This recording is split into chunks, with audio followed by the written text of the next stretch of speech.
Hey, what's going on, everybody? Today we're going to be learning how to download ThinkOrSwim, and we're also going to show how to edit studies and add a lot more in-depth analysis tools to make you a better trader. So today you're going to want to open an account with TD Ameritrade. Now this is the brokerage that this ThinkOrSwim application uses. Without a TD Ameritrade account, you will not be able to trade or log into ThinkOrSwim. So once you guys have created an account with this brokerage, you're going to want to use your same login credentials for your brokerage with this program, ThinkOrSwim. And you guys can just download the ThinkOrSwim application from the TD Ameritrade website. Now, once you guys got all of that done, you're going to want to open up ThinkOrSwim. And when you do, this is going to be the default page that's going to show when you first open. This is called the home screen. And we have these little widgets right here that you can customize. These are all optional, and this is how it comes as default. You can choose different or the same widgets as you like. Um, but what we want to do now, guys, is we want to go to charts. And once we're on charts, this is what it's going to look like. We're not going to have too much here. We're going to have these red lines, this really big volume graph right here, and we're going to change all of this. So the first thing you guys want to do is you want to go to the bottom right hand corner and click on the mouse cursor, and then you want to click on pan.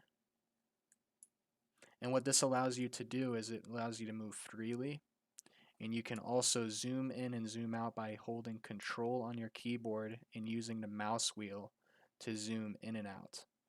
And it gives you a lot more in-depth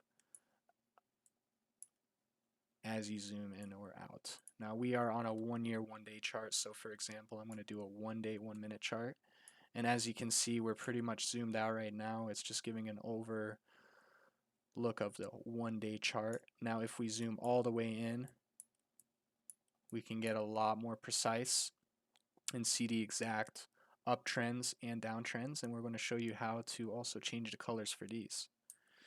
So the first thing you guys want to do is you want to go to the upper right hand corner and you want to go to edit studies. Once you click this, we're going to want to type in simple moving average. Now once you type in simple, we're going to have these three options. Simple moving average is what we want, so if you double click that, it's going to automatically put it into the price tab, and this is actually where we want to have it. The second study you guys want to add is moving average, MOV AVG. Now once you type these letters, you're going to have a little list right here. What we want to have is the MOV AVG exponential, moving average. Now that's going to automatically put it into the price tab, which is what we actually want. And this is all optional as well, guys. Later on, as you play around with the system, you can also move it to different tabs, and that's going to affect the outcome of this lower bracket tab down here, and I'm going to show you that in a minute. But as for now, I'm going to keep it in the price tab with the simple moving average, and I'll show you that too. The third thing we want to write into this box, guys, is RSI, and this is all capitalized. If we double click that, it's going to automatically put it into the lower tab, and that's where we want that. And we just want to have one more study, guys, and that is MACD, MACD. And if you double click that, it's going to automatically put it into another lower bracket, and that's exactly how we want it. So once you have your tools set up in the same brackets as is, you want to click apply and then OK. And as you can see here, we have the MACD on the lower bracket, the RSI in the middle, and the volume tab right here. And I'm going to show you guys how you can edit these in many different ways, with color preference to size preference. Now if you go back to the Edit Studies tab, you're going to have these little gear icons next to the studies. So let's say we want to change the color of the simple moving average line. If we click on the gear icon, as you can see, On the bottom left hand side right here, it is blue. So if we want to have it to red, we click OK and apply, and as you can see, that little red line right there has changed. Now also, if you want to change the moving average exponential right next to it, we can do the same thing. Click on the gear icon. Let's make that to yellow. And as you can see, your moving average and SMA simple moving average is both changed to different colors. Now this is all preference, but definitely these come useful as you start to use the program more and have different preferences as time goes. As for the RSI line, this is more of an important one, and this is most likely the biggest tool I use out of all four of these. Now, as you can see, it's very basic right now. We just have a gray line. We have the oversold line as red, or the overbought line as red, my bad, and the blue line as oversold. As you can see, you can change these. So if you want the oversold line to be changed, all you have to do is choose a color right here. Let's say we want it white. Now that's changed to white. If you want the overbought line to be changed, we go to overbought and we change it to blue. And as you can see, the overbought line is going to be blue. The oversold line is going to be white. If you want to change the actual line of the RSI itself, what we can do is go to normal. And let's say we want this line to be red. Click apply and OK. So we have a nice red line now. It's a lot more easier to see. And then we can change the overbought and oversold lines as you please, guys. And now the last preference, if you guys like to change the color of these two lines that is between the overbought and oversold line, you can go to the RSI line and then believe it's on the oversold and overbought tabs. So the oversold tab, as you can see, is both the same color. So let's say we want that orange. Let's say we want the oversold line at blue. And both these tabs have changed colors. So you can change the line color. You can change the overbought and oversold lines, as you saw. Now for the MACD line, I like how it is by default. I like how it has the blue and yellowish line. You don't really need to change too much on here, but if you guys maybe want a different color, then all you can do is also change the color of that, and now you have a red line right there instead of a blue one. But I like to keep it as blue because it's a lot easier to see. Now right now we're on the stock DAL, Delta Airlines, and why I like to use the RSI line is because when anything is oversold, it gives you that little indicator between this line that it is oversold, and when it is oversold, that presents a buying opportunity.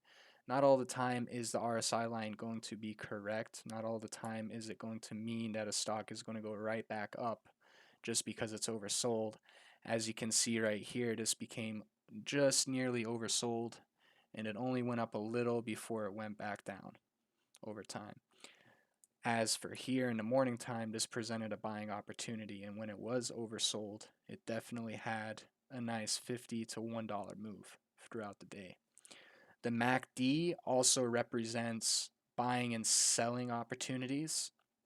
When you see the red line come into play just before the bell opened, you could see it turning red, and as the selling bars turn more red, that indicates more selling. So that gives you an opportunity beforehand to maybe exit your position before it gets too oversold. Or if you see the RSI line becoming oversold, maybe that gives you an indication that you don't have to overreact and you could hold it to make back your loss. As you can see right here, it did the V shape. That's what I like to call it because it really just went back down and then right back up, and then it had continued motivation to continue throughout the day. So those are the most important tools for me: the RSI line, the MACD line, the simple moving average line that indicates where the stock is going, and it pretty much just follows the charts play out throughout the day, so it's not too helpful, but it just gives you that trend line. And this is all in my own opinion. Every trader has their own different outlook on each tool. But for me, the RSI and MACD, I would say, is the most important. The RSI being the number one tool I use the most. Now, if you guys want to also get this volume tab off of here to increase space for your chart tab, you go to settings, the gearbox, and then it's going to by default open at general. You're going to want to come down here to where it says overlap volume. Now, if we click that and click apply, as you can see, the volume tab has moved up into the chart itself, which gives you more space on the screen. And for me, personal preference, I like to have the volume chart within the stock chart itself instead of it being in a separate tab. This just is a personal preference again, but if you guys do not wish for this, you can always go back to the settings tab, uncheck overlap volume, and then you can have it in the box. And last but not least, guys, if you want to change the size of these, let's say if the MACD is not too important, or if you just want to keep that, on the bottom, you don't check it too much, you can always adjust the sizes like this. If you like the RSI line, we can make that just a little bigger. And then the volume tab, just a little smaller. But like I said, I like to have the volume overlapped into the chart itself. Shown right here. Now let's say if you want to change the volume color, if we go to the icon, chart settings, and if we go to the appearance tab, you're going to have all these different options with what kind of chart type you like.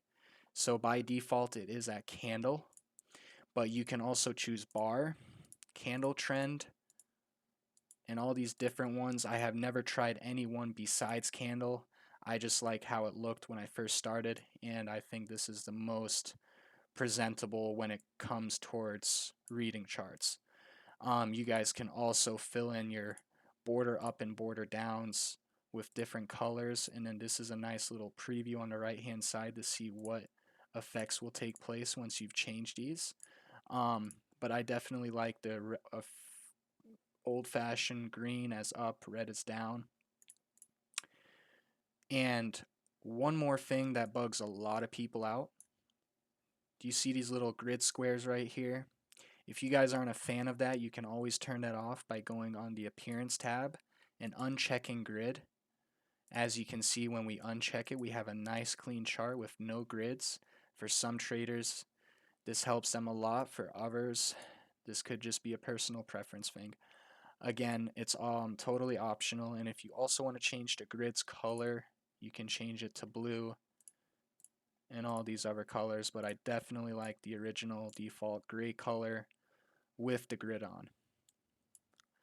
Now, last but not least, guys, if any of you guys trade Forex, Forex is also available on this program, ThinkOrSwim, and it's also located in charts. So let's say if you want to trade Australian dollar to Japanese yen, we have the Australian dollar to Japanese yen chart right here, and we are on a 1-day, 1-minute chart.